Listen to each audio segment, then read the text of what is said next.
শিব ঠাকুরের অষ্টমঙ্গলার ভোজ খেয়ে এসেই দেখি ঘরে এলো একটা পার্সেল। এই দেখো পার্সেলটাতে কী আছে। পার্সেলটাতে আছে আমাদের একটা মশারি।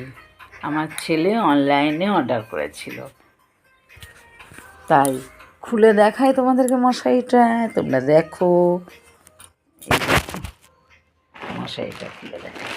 বড় মশারি। বলে কি যে আমাদের মশারিটা ছোট হচ্ছে মা, তোমাদের মশারিটা খাটে ছোট হচ্ছে, তাই একটা ডবল মশারি অর্ডার করলাম।